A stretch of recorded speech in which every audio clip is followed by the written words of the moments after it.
দর্শক, যুক্তরাষ্ট্রে পুলিশ কর্মকর্তাদের উপর হামলার বিষয়ে বিস্তারিত জানাচ্ছেন সহকর্মী কামরুজ্জামান হেলাল। যুক্তরাষ্ট্রের নর্থ ক্যারোলাইনার শার্লটে গোলাগুলির এক ঘটনায় আইনশৃঙ্খলা বাহিনীর 4 কর্মকর্তা নিহত এবং আরও 4 জন আহত হয়েছে। কর্তৃপক্ষ জানিয়েছে গতকাল তারা গ্রেপ্তারি পরোয়ানা নিয়ে শার্লটের একটি বাড়িতে এক পলাতক আসামিকে ধরতে গেলে এই ঘটনা ঘটে।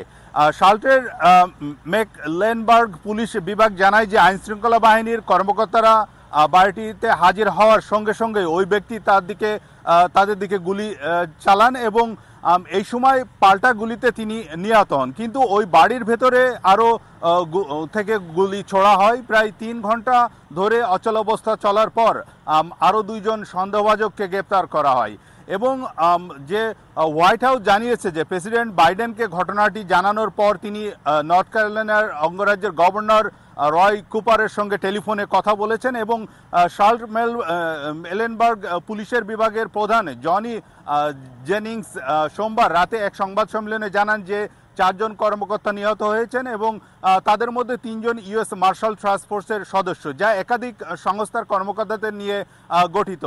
চতুর্থ জন শার্লট মেকলেনবার্গ পুলিশের বিভাগের কর্মরত ছিলেন এবং নিহত ইউএস মার্শাল টাস্ক ফোর্সের কর্মকর্তারা অবৈধ অস্ত্র রাখার জন্য দোষী সাব্যস্ত এক অপরাধীর বিরুদ্ধে গ্রেপ্তারি পরোয়ানা নিয়ে সেখানে গিয়েছিলেন এবং সন্দেহভাজন ব্যক্তি ওই বাড়িতেই ছিলেন, কিন্তু তিনি কর্মকর্তাদের উপরই গুলি করতে শুরু করেন। কর্মকর্তারা পাল্টা গুলিতে বাড়ির সামনে উঠানে তিনি নিহত হন। এই সময় বাড়ির ভেতর থেকে আরও গুলি ছোড়ার হয় তেমনটি কিন্তু জানা গেছে এবং কয়েক ঘন্টা ধরে উত্তেজনা চলার পর একটি সোয়াট টিম এসে সেখানে অভিযান চালিয়ে 2 জনকে গ্রেপ্তার করে এবং তাদের মধ্যে অন্তত একজনের কর্মকর্তার উপর গুলি চালিয়েছে বলে মনে করা হচ্ছে। ওই বাড়িতে একটি শক্তিশালী রাইফেল পাওয়া গেছে।